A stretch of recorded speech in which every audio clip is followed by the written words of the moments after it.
บายดีสบายดีโอ้โหนี่เราเฮือนเนาะโดยว่าแนะนำตัวนี่ว่าสาวพิรวะชื่อสาวฟ้าสาวฟ้าเนาะอันนี้ก็สาวบลูประจำเมืองอัศพรของซุมเฮาสาวพอบลูนี่งามเนาะเบิ่งไปเลยก็พอแล้วแน่นอนอยู่แล้วบ่โหดเลยบ่ได้บ่โหดแห่งเตรียมกองมาคักมาได้ยัดได้มีงามประเดี๋ยวเฮ็ดพออยู่ห้องข้าวต้มโอ้ยมาแน่ๆกองเอาค่อยเลยเอาสบายดีสวัสดีเด้อทุกคนเลยมาเบิ่งสาวๆงามนับกันทุกคนเลยตอนนี้เฮาอยู่ส้นเผาอยู่หมู่บ้านส้นเผาบ่รู้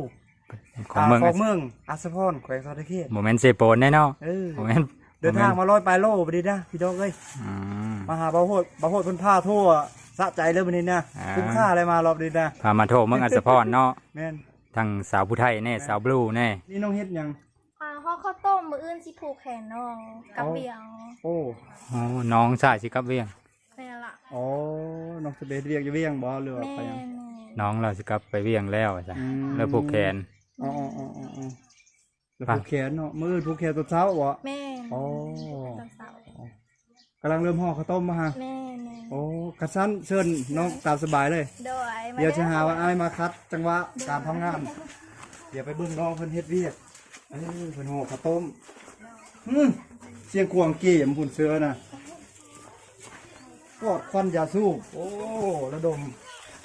รณรงค์การห้ามการสูบยาน้ำอีกเดี๋ยวน้องสบายดีเด้อมาทุกคนสบายดีสบายดีสบายดีมาทุกคนโดยกำลังห่อข้าวต้มใช้ในหมักโถ่เนาะโดยเมแล้วโอ้โดยโถ่ไปแต่แซ่บลินี่โดยเพิ่งทว่าอย่างสุกเยอะนำเด้อันนี้ชื่อไอรับเด้อหรือว่าเบารับก็เริ่มห่อเพิ่นก็ได้ช่อง YouTube Channel โอ้โดยอันนี้น้องชื่อหยังชื่อมุกเนาะโอ้โดยเป็นผู้เล่นเป็นน้องบ่ได้ของมาฝากมาต่อเด้อโดยขอบใจหลายเด้อโดยหมดทุกคนกินน้ำกันโดย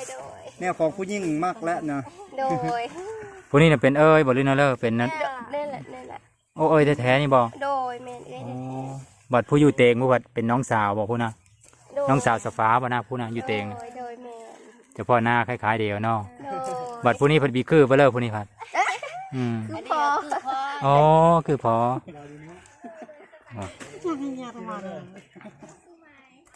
เนี่ยพออ๋อเป็นนี้ได้แนวพอแล้วมีคือเดียวไปเลยอันผู้ที่ห้องก็ต้มน้ำเดียวนี่นะเป็นพี่น้องเดียวทั้งหมดบอกแม่นแหละผู้เลิศแม่จะผู้เลิศแม่สฟ้านะนี่เฮานี่เป็นแม่อ๋อแม่สฟ้าผู้นี้บัดผู้อยู่พุ้นนี่แบบผู้เลิศจ้ะอ๋อเหินก็เดียวนี่ผู้นั้นได้จ้ะเหินอยู่ไกลแต่มาซอยเดียวเนาะถ้ามีห่อข้าวต้มแล้วในนี้ละต้องมาซอยเดียวเพิ่นมาอยากข้าวต้มแล้วถ้ากันห่อกินนี่ผู้แหนอีกมาอื่นผู้ขอต่อแขนคันถ้าผู้ใดอยากไปทำงานหรือไปหั่นไปนี่ต้องผู้แขนแล้วเนาะหีดผู้ไทยก็คือเดียวพูดหีดเพิ่นมาแล้วก็ผูกแขนอย่าเพิ่นยังกลับแหละมีการผูกแขนบูชาอ๋อในนั่นหีดคนละเทิงผู้น้องบ่ได้กันอยู่เคยเดียวเนาะผู้ไทยกับเราเทิงมันเลยหลายอย่างกับใกล้เดียวใกล้เคียงเดียวมีฮ้อนใบสฟ้าฮ้อนแล้วบ่ฮ้อนอยู่9 โมงกว่าแล้วเริ่มฮ้อนมันเริ่มอากาศก็มีเย็นไปเลยละอากาศเริ่มฮ้อนแล้วเริ่มฮ้อนแล้วเก่าบันหนาวนี่มันฮ้อนแล้ว2-3 มื้อแล้วฮ้อนแต่เก่าจะโย่เนาะซ้ำนี้นี่อุ่นแล้วผิงแดดนี่มาผิงแดดแล้วตอนนี้มันนี่โยเคยแดดโดนฮ้อนแล้วบัดนี้น้ำนี่เป็นน้ำนี่น้ำบาดาลบ่ได้ว่าเป็นน้ำเนี่ยน้ำบาดาลน้ำประปาสบายดีน้องสฟ้าเลยสบายดีสาวพี่เลยผู้นี้สาวเพื่อวะสาวใหม่เลยสมัยน้องสฟ้าผู้นี้ได้ลูกผู้หนึ่งล่ะได้น้องสายน้องชายบ่น้องชายล่าน้องชายคนละมีคนละ คนละแม่ ขอ ค ง นละ น้าสาว อ๋อลูกชายของน้าสาว ด้วย คนอิดบ่ ตัวมันอิดเคียงปูดตัวอิดเคียงปูดอีตามาชาม แปลว่านั่นเลยว่ะ ต้มข้าวต้มเอาเคียงใหญ่ว่ะนี่ค่ะเคียงน้อย อ๋อ เอาเคียงใหญ่ให้มาต้มข้าวต้ม หมอใหญ่ได้เนาะ หม้อให้มันใหญ่ว่ะ อืม ต้องเอาเคียงกับใหญ่หม้อใหญ่เลย FC อยู่ฝั่งไทยเพิ่นฟังอ้อได้ เออ พออยู่ไทยก็มีเราวเทิงนะ เออ อยู่ไทยก็มีหลาย แต่ละจังหวัดก็มีหลายแต่อยู่ เออ สุรินทร์บุรีรัมย์บ่อยู่ เออ เพิ่นว่าแถวลบบุรีสระบุรีก็มีเพิ่นเนาะ เออ แถวอีสานนี่ก็มีหลาย แม่นแหละ นี่แต่พี่น้องเดียวทั้งหมดตัวนี่ นี่นี่คือประเภทนี้ นี่แต่ผู้งามๆทั้งหมด การกาเกี่ยว สาราเทิงก็ได้ ผู้แขน โดย ผู้แขนเกินผู้แขนส่ง โดย ส่งน้องของน้องฟ้าไปเฮ็ดเวียกเฮ็ดงานอยู่ในนครหลวงเหมือนกันอ๋อนี่คือประเพณีของพี่น้องชนเผ่าบรรลุแต่ว่าจะคล้ายๆคือกันกับอันนั้นชนเผ่าเราลุ่มกับผู้ไทยเนาะ โดยมี มี ค การ ล้าย ห่อ ๆกั ข้าวน ต้มมัด โดย ผู้แขนอยากมีโอกาสอยู่ผู้แขนเด้อเบิ่งบรรยากาศเป็นยังไงโดย มื้ออื่นก็เริ่มแล้วผู้แขนแมันบ่ โดย ตอนเช้า ครับรถไทยเทน่าเท่าเท่าเด้อเท่าจ๋าเด้อพยมากครับ นางเค้กก่อนเหยียบลูกเอ้ยเตียง ขอพ่อ พอแล้วพอแล้ว ขอไข่แน่บัดนี้ ๆลูกสาวก็มีทุกงามๆเนาะอืมตอนเจ้าเป็นผู้สาวคือละงามคือลูกสาวเนี่ยเนาะโอ้น่าเพิ่น เดียวแล้วลูกก็นี่คนนี้ ใช่เขาลงตะคับเราได้บ่โหดเลย เออ นี่แทนแม่ แทนแม่เลยเนาะโอ้ แล้วเดียว มาตอนรับ นี่แทนพ่อ โอ้เพิ่นนั่นแทนพอ น้ำใส่จริง คนนั้นให้พ่อดีคุณนะ อืม แทนแม่มาอาชี โอ้ได้แม่เนาะ แม่แท้ แม่แท้ เจะพอยังงาม แม่แท้ ๆนี่เฮานี่แหละลูกเอ้ย โอ้ แม่นี่แหละ จะเป็นแม่แท้ๆเพิ่นเนาะ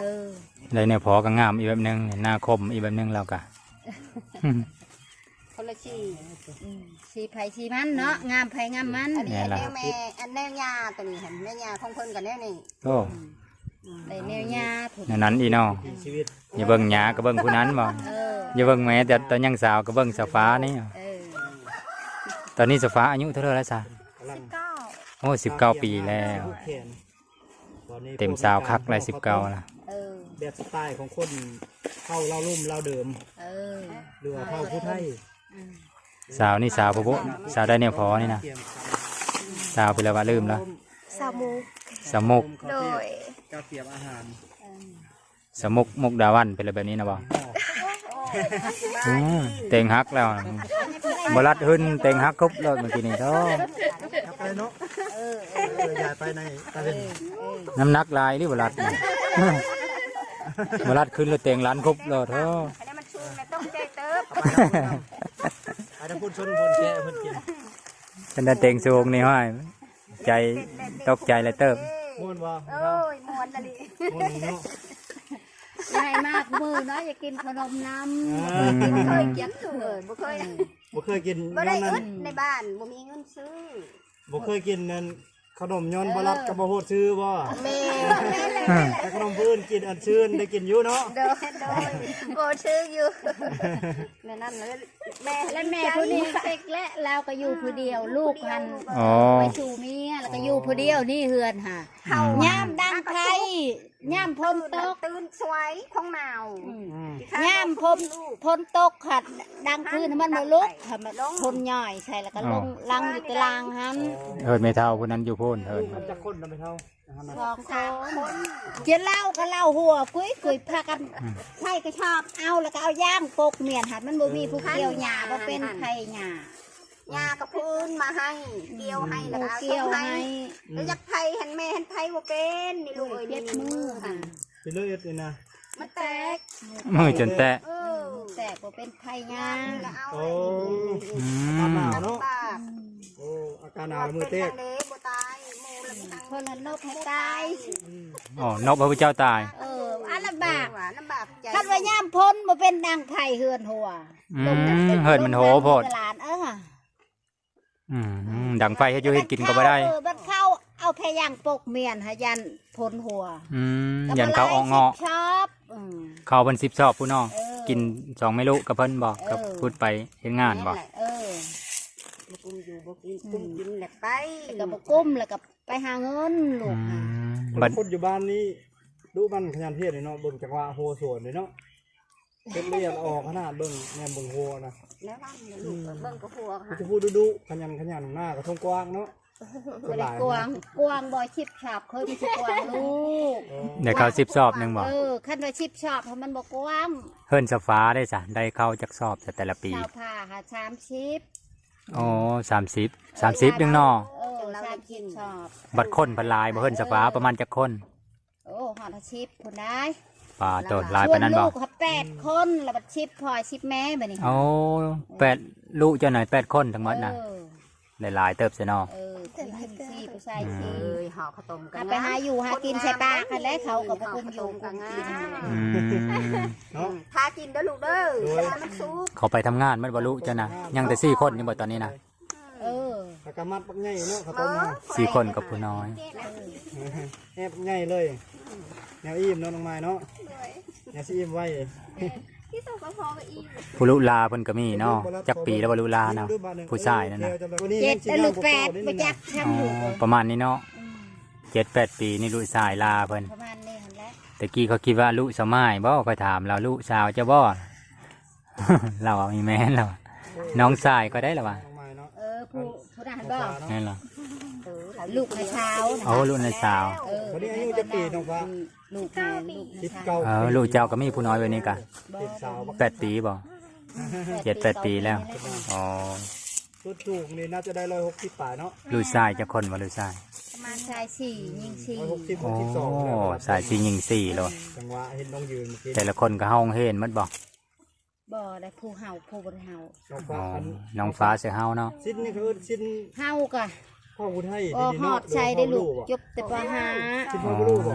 พออ่านได้เนาะอ่านได้บ่สำนะ ได้อันเป็นเพราะว่าบ่ได้ไปกับแม่บ่มีเงินแม่บ่มีเงินส่ง อืม ยาลูกเอ้ยเฮาว่าเช้าเขาบ่มีเงินไปส่ง สำหรับเฮา บ่มีเงินส่งก็เลยอ้อเส ตามเฮาก ระเต่าแผลแอนยันเยอะตัวกระเต่าเยอะ เนาะน้องเห็ดเนาะน้องฟ้าเนาะคนก็งามมาต้มก็งามอันนี้ผู้ใดน้องชายบ่นี่ โดยน้อง อ่ะกันท่านละดึงดิ น้องชายลาบ่นี่ ไม่ได้ล่า พูดที่ตัวใดนี่ คนนี้อ่ะผู้ที่ผู้ที่ห้า ที่ห้าแล้ว โอ้ยสมุกนะผู้ที่5 แล้วเขาผู้ที่สอง ผู้ที่ โอ้น้องคนนั้นเป็นผู้ที่สอง โดยถ้าเราเป็นเอื้อยผู้ที่สอง ผู้นี้กับผู้ที่สี่ 2อ๋อสฟ้าผู้ที่ ทั้งหมดจะ8คนหมายน้องกันนะ โดยไม่ลาไม่ลา โอ้ไอ้น้องกัน อาการฉลาด ใช่สี่สี่ ชายสี่เนาะ 4โอ้สมุกก็งามเนาะเบิ่งก็เคยให้งาม บ้านนี่จักคนป่ะ อันนี้ก็ อยู่นำกันในเฮือนนี่จักคนยังอยู่นำกั ยั น งอยู่อ่ะก็ยังอยู่คันเฮาอยู่กับประมาณ6 คน โอ้ อยู่6คนส่วนหลายน้องเนาะอยู่เนาะน้องชาย 6 คนแล้วก็7พ่อ8แม่ มีผู้เห็นอยู่บ่ตอนนี้ ผู้เฮาเห็นอยู่มีเนาะ น้องสาวล่าน้องสาวล่า โอ้สาวลา เขาเฮียนหอดห้องก็หาแล้วก็ออกเรียก อืมโอ้ไปเฮ็ดเวทแต่ป .5 พุ่น โดยหนึ่ง เฮ็ดเวทเพิ่นตอนนั้นน่ะ ตอนนั้นเฮ็ดเบียกบ้านนี่แหละ เฮ็ดบ้านเฮ็ดเวทบ้านอยู่เวียงจันทน์ แต่ป .5 น่ะน้องเนาะ โดย ก็เลยได้ออกไปหางานหาเวียก เฮ็ดงานบ้าน บ้าน เฮ็ดงานบ้านอยู่เวียงจันทน์พุ่นเนาะ โดย แต่ละปีพอกินหรือเปล่า บ่พอ บ่พอเนอะ โดยเพราะว่าหลายคน คนหลายเนาะ ได้ซื้อบ่ ได้ เข้า ซื้อโดย เดินได้มันหมดส่วนหลาย ก็ประมาณเดือน เดือนเก้าบ่ โดยนั่นแหละ เดือนเก้าเดือน10มักอึดเข้าเด้ เดือนเก่าเลย ผู้ใดหน้าน้อยนี่เอาแล้วอึดแล้ว มีแต่ศอกเงินนี่แหละต้องเดือนละไป ดีใจว่าเนาะ อ๋อ ดีใจบารัดกบโหดมาเยี่ยมยามเนาะ แล้วแล้วบ่วันนี้ น้องคนนั้น มัดให้มันมัด ชื่อบารัดถามเมื่อกี้พูดนั้นนะเริ่มเลย มุก น้องมุก โดย น้องมุกมีคนแล้วบ่เดี๋ยวนี้ โสด โสดจักเปอร์เซ็นต์ สดจากว่า โซดเปอร์เซ็นต์ ร้อยเลยเต็มร้อยเลย โซด9%นะน้ำฟ้าเลย เอาจูอ่ะ คือกันเลย โซดกันอีก ครอบครัวเขายังไม่ทันได้เอาผัวเอาเมียเบิด8 คนเลย ปาดโตยังโสดมาเลย มีเพื่อนเนาะ ผู้เอ้ยกกก็ยังผู้เลิกเอ้ยกกนะบ่ได้อยู่ ถ้าผู้โกกชายกก อ๋อ ไอ้กกได้แท้ผู้กกได้แท้คืออาย อ๋อบ่ทันได้เอาแม่อยู่พุ่นนั่นกะ แม่นยัง บ่ทันได้สร้างครอบครัวจักคนเพิ่นว่าเอา8คนโต เคยกลางแล้วประเดี๋ยวนะได้ต้องพานี่ก็เคยกลางมาเลย ไปเอาอยู่ซิเลอร์เด้นะไปเอาอยู่ไกลใช่บ่ ปีแล้วมุกจะปีแล้ว อยู่ไกลๆนี่ ต้องหาอะไรเนาะปลา19โอ้เดี๋ยวใหญ่ก็เอ้ยเลยนี่จ้ะตะเกีย โด บ ยไพ่ก็ว่าอันนี้ค่ะเป็นน้องของคนนี้ไปใส่ไพ่ก็ว่าเป็นน้องอันนี้เป็นเอื้อย ใหญ่กว่าแล้วใหญ่ก็เอ้ยเลยโตกว่าสวยกว่าอีกเฮ้ยสำคัญสวยคนละแบบบ่ยอกใช่ได้สวยคนละแบบงามคนละแบบ ตอนนี้ไปขึ้นฮอดเฮือนแล้วผิดกันแน่ว่าเอาผู้นั้นบ่งามเนาะผิดกันแน่ ยังพอใจนะ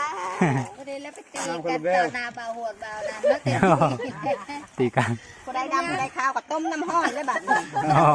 ตามกันเลย เติมน้ำร้อนโลกผิวตัวเองหรือเปล่า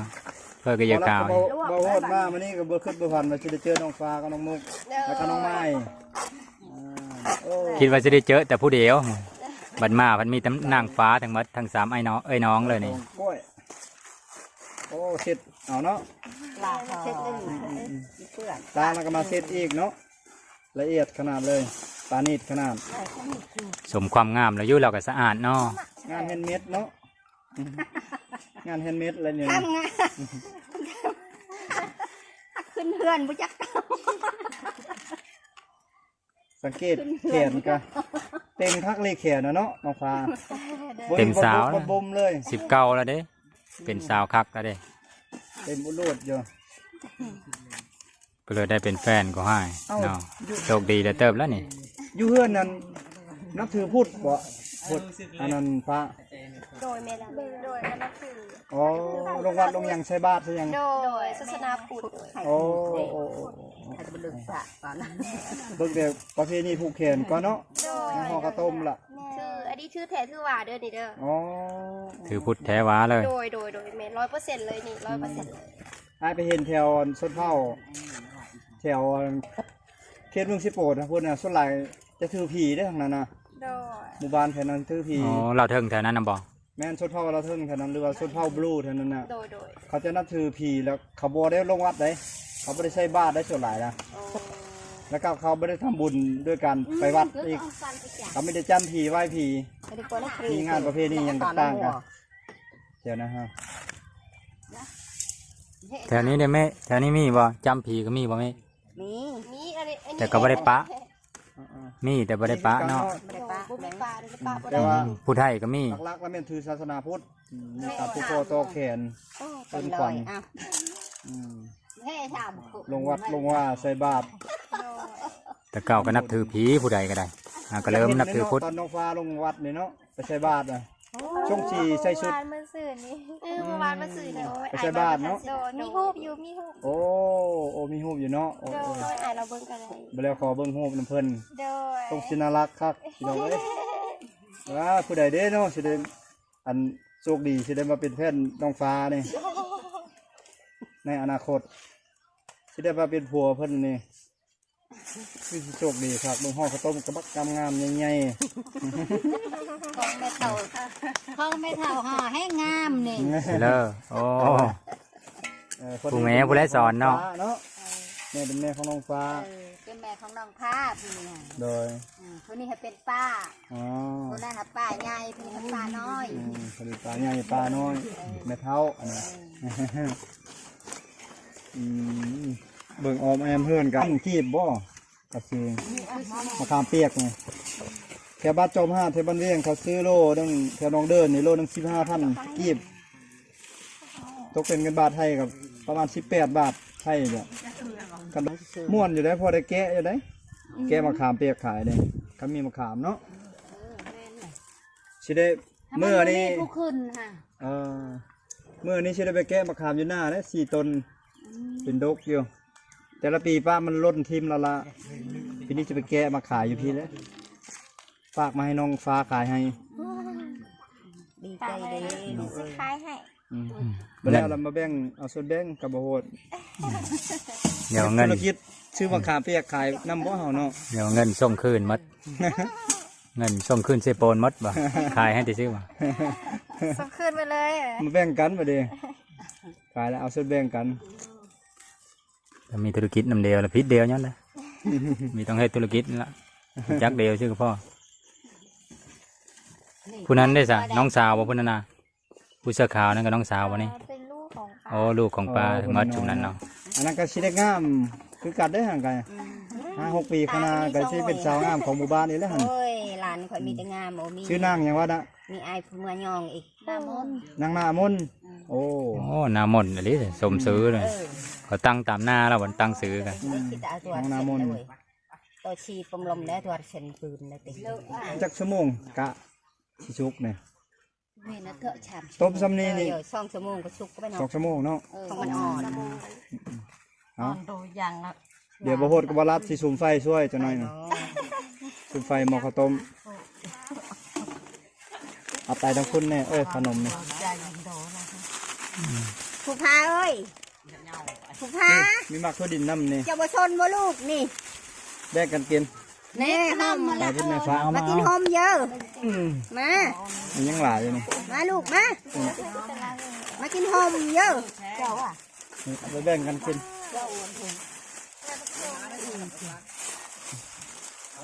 เขาขายก็ไม่ได้แพงอันนี้2,000กีบนี่นะ นี่เนาะนี่ ตัวนี้กะ2,000กีบนี่นะ โอ้ยพวกลูก ตัวนี้ โอ้ย 10,000กีบนี่10,000กีบ เอ้ยแม่บ่เคยกินมันเป็นแกะลูกเอ้ย บ่เป็นแกะ บ่เป็นกิน แซ่บได้เขาเฮ็ดอยู่เลย แม่กิน บรัดก็จะมากินตัวนี้นะ ลูกอ่ะ นัว พวกลูก เข้มข้น เฮ็ดดีเนาะ แล้วมันเผ็ดดีฮะ พวกลูกก็มาผูกแขนนำเด้อมื้ออื่นเด้อ โดยกับบริค่าอย่างสิมายักษ์มาหั่นแหล้ว มาเลยแขนนำสาวพาสาว โดย ไข่มุก ก็เห็น สิ ก็ได้เฟซน้องตะเหิงแล้วล่ะ นี่ละ ได้เฟซน้องฟ้าตะเหิงแล้วแต่ว่าได้มาถ่ายนํ อืม มื้อนั้นละมื้อนี้อยู่มื้อนี้ได้โอกาสละบรัดมาแล้วก็เลยจนบรัดมาเลย แล้วมื้ออื่นก็มาแล้วก็นี้เราเห็นประเพณีของคนลาวเอา โดย ผูกแขนการผูกแขนแบบใดมาก่อนมาเอ้ย น้องฟ้าดำหน้าส่งสิไว้เนาะ วิธีตะบันจาได้อะไร โอ้ ก็ได้ ยดำนาเนี่ยก็ ไปแข่งโกยอ่ะ ได้อยู่ โอ้คันฟังว่าได้อยู่นี่ ได้อยู่ได้ น่า อ จะ ยู่ โอเคโดยน่าจะเจ็ด นี่แข่ง ไทยก็ได้บ่ไทยหน้าก็ได้บ่ บ่ได้ยังสิเฮียนอยู่ โอ้อยากเฮ็ดไทยหน้าอีก อย่าเฮียนเพราะว่าอยากเป็นเด้ โอ้ป่ะให้บ่โหดมาสอนให้ก็ได้ ก็อยู่ไกล มาหยอกเชื่อ เจ้าว่าได้สอนก็ไปเจ้าอะไรก็กระจายบ่เป็น ไทย พ่อ พ่อเป็นคนไทย ดู เนาะ นะแต่ว่าเดี๋ยวนี้น้องใหญ่มาแล้วก็เลยน้องอันไทยแทน น้องทราย ดูน้องไทยผู้เมื่อกี้นี่แหละ 4 คนเด้ผู้ชาย เวลาเห็นแถวบ้านเวียงแถวนั้นแถวบ้านหนองเดินน่ะผู้หญิงไทยหน้าก็หลาย แม่เขาเจ้าเหียนไทย ครับ แถว ไปไท อั ย น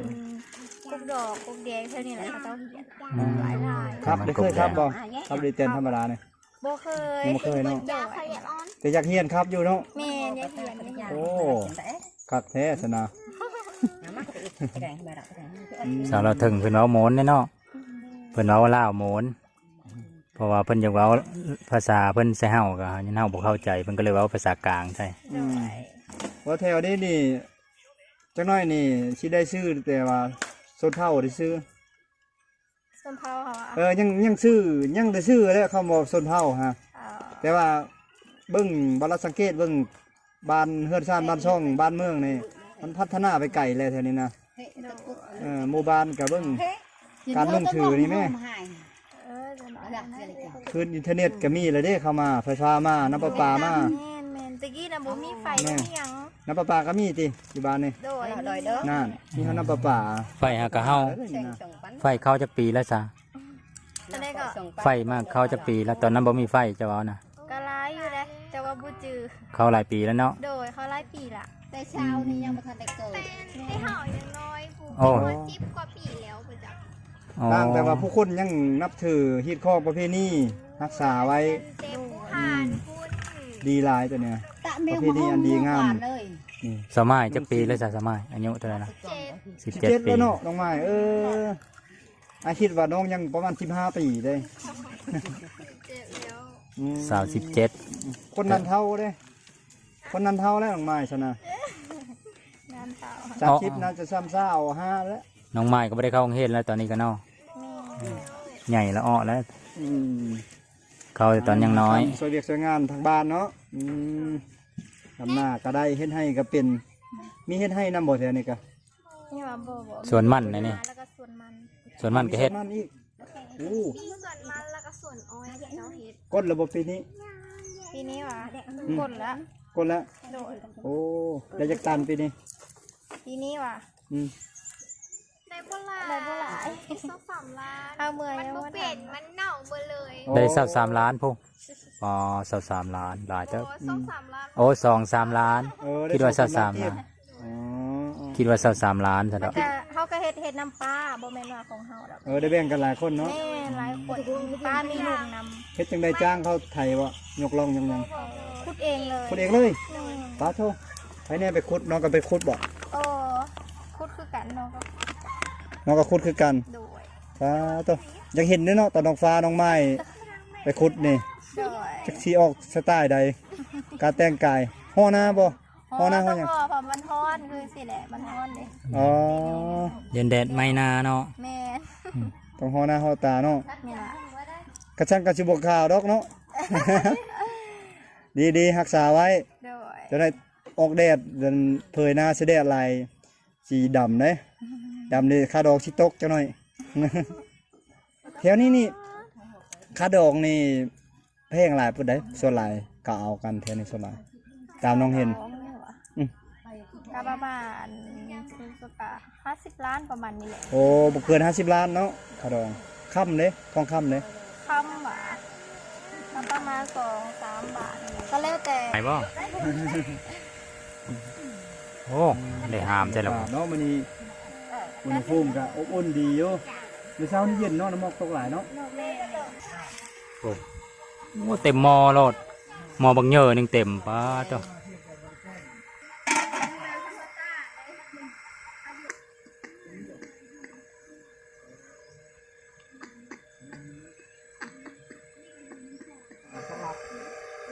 ไปแต่เช้า โอ้ เดี๋ยวก็เป็นแม่ค้าเนาะ แม่ค้าน้ำเนาะ โดยแต่วันนี้นี่เพิ่นเข่าแล้วเพิ่นก็เลยอยู่ก่อนนี่นะ แต่เก่าแม่เราเป็นแม่ค้าแล้วเว้านะ แม่ ซื้อมาขายไป เครื่องอยู่ในเมือง โดย ซื้อหมอกพอกหมอกพาบางไม้ไปขาย โดยแม่ล่ะ เครื่องตามฤดูกาล เดี๋ยวนี้ไอ้ก็ได้ยินข่าวว่าน้องขายเครื่องออนไลน์น้ำบ่ โดยขาย โอ้ ขายพวกอันเครื่องประดับพวกว่าเป็นมุกเป็นยก เครื่องมาจากพม่า อู้ โดย โอ้ เป็นพวกยกพวกเครื่องประดับต่างๆบ่ว่าจะเป็นอันเครื่องเลขเครื่องแบบว่า อันเป็นเครื่องเงินคำฝรั่งกันนี้ อ๋อ ขายฮอดคำฝรั่ง เก่แท้ โดย เฮ็ดจัง แต่ ได้ เฮี ส ย ร้าน ง น้ำเพลินน่ะเฮียนน้ำเพลินเพื่อนสอนเมื่อ โอ้มีคนสอนให้เนาะ โดยเอ้ยเพื่อนละสอน คำน่ะมาแต่ไสจากค อ่า ำแปลว่าของเขาเฮาขายให้ล่ะเฮาก็ได้กำไรนำนั้นบ่ โดยแม่ ได้ส่วนแบ่งนำ แม่ อืม ได้ส่วนแบ่ง กายเอาไปเส้นเนาะ โดยแม่ละ แต่ว่ามีอันนะเพิ่นว่ามีเจ๊เพิ่นสร้างมาเนาะ โดยแม่ แล้วเฮาเป็นเพิ่นว่าเป็นลูกทีม โดยแม่ละ เป็นลูกทีมกับว่าแม่นตัวเป็นตัวแทนกับว่าแม่นเนาะ โดยแม่ละ โพสต์ขายทางออนไลน์ ออนไลน์เนี่ยเราไปขายอยู่ห้านเนี่ยเขาขายอยู่ โอ้ ตลาดเศร้า ขายตาละเช้าเลย โดยแม่ละขาย โอ้ ตลาดเศร้า หุงข้าวขายกินนี่พี่น้องเลย โดย คักลายคั ถ้าก ก็มาขายน้ำเพลินได้2-3 เดือนเลยยังพูดอยู่ อืม ก็สอนเบิร์ดเขาเห็นเราก็บอกเห็นนั่นเห็นนี่แล้วก็ฮับพวกพวกห้อยใส่คอน้ำเป็นมุกเป็นหยังใส่คอแบบมุกขาดหยังบอกกับเขาฮับห้อยแบบว่าห้อยคอดก็ได้ห้อยแบบห้อยธรรมดาก็ได้ อืม สลายคนในเวียงเขาจะนิยมแบบใส่พวก น้องไม้ยับเข้ามาหน่อยหนึงน้องไม้ นี่แน่ละ นี่ก็ทีนี้บ้าน นางพับเพบ บางนางเรียนนี้ หุงข้าวขายเนาะน้องละเก่งไปไปนั่งอีกเนาะอยู่บ้านก็ดำหน้าก็ได้ แม่ได้ เฮ็ดให้ก็เป็นก้นมันต้นก็ได้ ได้ เลี้ยงไก่ก็ดีนี่ไก่ผู้ใดนี่ไก่ในเฮือนนี่บ่นี่ โดยนั่น โอ้ ล่ะ ตบใหญ่เลยต่อ ขายทางออนไลน์ ด้วย แม่ทีมเอามาเจ้าเราเป็นลูกทีมมีสเต็กเนาะ ด้วย โอ้พอจะมีความสุขอยู่นำกันเนาะ แม่ห้ามแพงกันก็พอแล้ว เอาไม้ดิ คือกันแล้วมีสเปคไป ตอนนี้น้องๆเขาก็ห่อข้าวต้มแล้วเรียบร้อยแล้วพ่อแม่พี่น้องเนี่ยเอาไปต้มแล้ววันนี้เฮ็ดไปเลยต่ออีกล่ะซุมโตบ่ได้เฮ็ดไปต่ออีก ดังไฟอันฮอกอันต้มข้าวต้ม อืม ไฟท้าขนมซุป โอเคคลิปนี้ก็ยาวพุ่นละ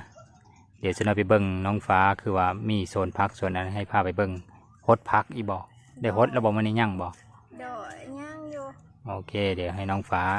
พาไปฮดพักแล้วก็กินข้าวกินน้ำเดียวแล้วมื้อนี้ก็ได้เฮิงได้มาเจอเดี๋ยวเท่านึงนี่ได้เอาเป็นว่าคลิปนี้ก็ซ้ำนี้ละเดี๋ยว